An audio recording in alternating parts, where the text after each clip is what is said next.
कि जो इस परमात्मा की शरण में आ जाते हैं, जो भक्त संत, वो फिर उनके लिए किसी चीज़ की कोई समस्या नहीं रहेगी। आप देखना, जिन भक्तों ने सच्चे दिल से ये भक्ति कर रखी है और जिनको 4, 5, 10 वर्ष हो गए हैं, दास को पता है उनकी उसमें क्या स्थिति थी और आज उनके कितने सुख दे रखे हैं। तो इसलिए इस परमात्मा की शरण में आने के बाद आपके भाग में ना होगा वो भी सुख देगा। ये समर्थ है। सतगुरु हाथ लेखनी सब बहिया, इस परमेश्वर के हाथ में कलम है और बही माने आपके मस्तक में लिखने वाला जो कागज है वो भी इसी के पास है। ये जो चाहे लिख देगा। तो इसलिए दास ये प्रार्थना करना चाह रहा था कि आपने इस आध्यात्मिक यूनिवर्सिटी में ज़्यादा अटेंडेंस करनी चाहिए और यहाँ से सीडी वगैरह ले जाके घर अपना बच्चों को दिखावे, रिश्तेदारों को सुनावे और आप भी घनी अच्छी तरह सुने, तो फिर आपको यहाँ का भी सुख मिलेगा। संसारिक सुख आपको इतने देगा, आपने हाथ जोड़ना पड़ेगा भगवान का आगे, क्योंकि आपको ज्ञान हो जाएगा इस माया का करेंगे कि ये तो हमें डुबो दी गया लास्ट में। इस दास के साथ ये घटा हुआ सा कुछ, तब दास कॉन्फिडेंस से आपसे कह रहा है। तो पुणात्मा इतनी माया प्रारंभ कर दी थी, दाता ने देनी हाथ जोड़ दिया, रोया बैठ के। दाता आप तो कह रहे तो दुश्मन है और ये फिर देने लग गए आप, तो बाद में इस नौकरी को त्यागना पड़ा परमात्मा के प्रचार के लिए। तो कहने का भाव ये है कि जिस वस्तु के लिए आप भटक रहे हो, एक रोजगार, रोटी और छोटे मोटे दुख आप पर आए हुए हैं, ये तो छू मंत्र कर देगा आपके, पर करेगा जब जब आपकी सीधी नीयत हो जाएगी। अब तो आपको आदत पड़ रही है कहीं चले झाड़ा लवाया वहाँ, बस दुख हो रहा है, महाराज जी कुछ बता दे, हम उसका कर दर दें, वो अपना राज्य, हम अपना राज्य। दास ऐसा नहीं चाहता और ना ऐसा करेगा। आपको सुख देंगे लेकिन आपकी यहाँ अटेंडेंस लगवाएंगे ताकि आपको ज्ञान से परिपूर्ण करें, ताकि फिर आपके तो एक सुख हो गया, मान लिया आप चले गए, अगर 20 और होंगे आपके ऊपर अगर यहाँ से टल गए। तो दास आपको ये बताना चाह रहा है कि इसमें समय घना दो और ध्यान से सुनो इस आध्यात्मिक लेक्चरों को, इन प्रवचनों को, और आपके कंठस्थ याद हो जाएगी। जैसे रामायण महाभारत हमने गोटरिया की थी, कितने दिन तो सुनते आ रहे थे, 1 से 2 से हजारों से वही कथा सुनी। तो अब ये सत्य कथा सुनोगे, ये बच्चे बच्चे तक पहुंच जाएगी और फिर एक रस हो जाएंगे, कोई डगमग करणिया नहीं रहेगा, बीच में अटपट करनिया। तो आपको जितने यहाँ आते हैं, दास ये चाहता है कि आपको इतना परिपक्व कर दूं इस ज्ञान से कि काल ने जो अज्ञान भर रखा है अन्य समाज में, उसके साथ संघर्ष करो और उनको अपने पक्ष में कर लो। लास्ट में होना पड़ेगा उनको, क्योंकि वह अज्ञान है। हम भी ऐसे डटे खड़े थे उस अज्ञान के साथ में, आज हम रो रहे हैं कि भगवान वो समय खो दिया बेमतलब। तो इसलिए ये थोड़ा सा ध्यान से सुनना। तो अब इन भगवानों की थोड़ी सी आयु बताते हैं आपको, जो God Kabir given spiritual knowledge सूक्ष्म वेद है उसके आधार से। ब्रह्मा जी की आयु तो हमारे ये धर्म गुरु भी बताया करते थे कि ब्रह्मा जी की 100 वर्ष की आयु है। ब्रह्मा जी का एक दिन 1000 चतुर्युग का बताते थे। एक चतुर्युग में कितना समय होता है, जैसे सतयुग, त्रेता, द्वापर और कलयुग चारों युगों को मिलाकर के 43,20,000 वर्ष होते हैं हमारे। ये एक चतुर्युग में, और ऐसे ऐसे 1000 चतुर्युग का ब्रह्मा जी का दिन, इतनी ही रात्रि, और 30 दिन रात का एक महीना, और 12 महीने का इन देवताओं का एक वर्ष। ऐसे बने हुए महीनों का, और ऐसे एक वर्ष बना 12 महीने का, तो ऐसे ऐसे बने हुए 100 वर्ष की आयु है ब्रह्मा जी की। अपने आत्मा देखो, अब हम अपने से तुलना करें, 60, 65, 70, 80 साल की उम्र है मनुष्य की आज, और इनकी कितनी होगी गिनती ना हो बे।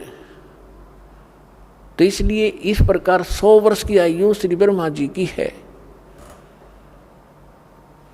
और ब्रह्मा जी से 7 गुनी ज्यादा विष्णु जी की, और विष्णु जी से 7 गुना शंकर जी की। इनकी ये सतिथि है। ब्रह्मा जी की 100 वर्ष, विष्णु जी की 700 वर्ष और शंकर जी की 4900 वर्ष, 4900 वर्ष। और ऐसी आयु वाले शंकर भगवान 70,000 मर लेंगे। जब 70,000 शंकर जी की मृत्यु हो जाएगी, 70,000 शंकर मर जाएंगे शिव, उसके बाद एक ब्रह्म मरेगा सरपुरुष, और एक ब्रह्मांड का विनाश होगा। फिर ये सारे जीव इंक्लूडिंग दुर्गा और ये सरपुरुष ज्योति निरंजन और ये सब ब्रह्मा विष्णु महेश वाली सब आत्माएं नष्ट हो जाएंगी, शरीर नष्ट हो जाएंगे।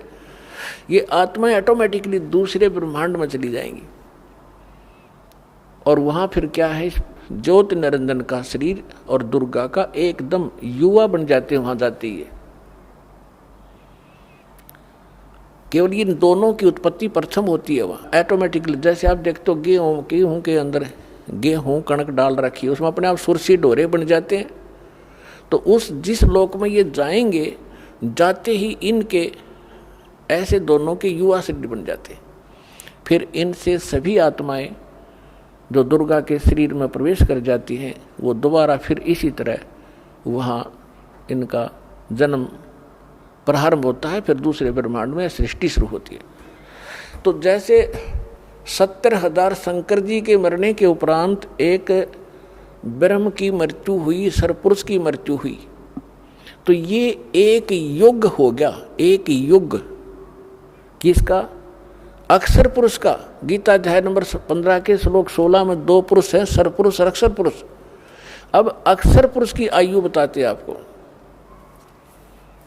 ऐसा एक युग बना, ऐसे ऐसे 1000 युग का दिन है उस अक्षर पुरुष का, और इतनी ही रात्रि है। इसमें चतुर्युग नहीं है।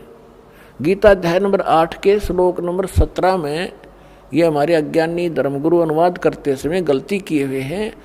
उसमें ब्रह्मणे माने उस वहाँ पर चतुर्युग नहीं है, ओनली सहस्र युग लिखा है, 1000 युग लिखा है। इन्होंने ज्ञान तो था नहीं, ब्रह्मा जी का बता दिया कि ब्रह्मा जी के 1000 चतुर्युग का दिन, इतनी ही रात्रि। नहीं, वहाँ चतुर्युग नहीं है, ध्यान से पढ़ना उसको दोबारा, ओनली युग है। तो 1000 युग ऐसे बने हुए युग, 1000 युग का उस अक्षर पुरुष का दिन और इतनी ही रात्रि होती है। जब अक्षर पुरुष का दिन समाप्त होता है तो 21 ब्रह्मांड विनाश हो जाता, पूरे 21 ब्रह्मांड का।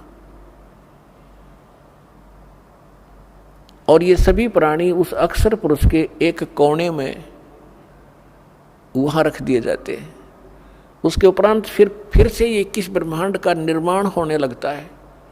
बहुत समय लगता है इसमें दोबारा। जैसे ये आजकल साइंटिस्टों की जहाँ पहुंची है, ये तो एक बहुत निम्न स्तर का ज्ञान है कि अपने आप ये इतने समय में पृथ्वी बन गई, इतने समय फलाना बन गया।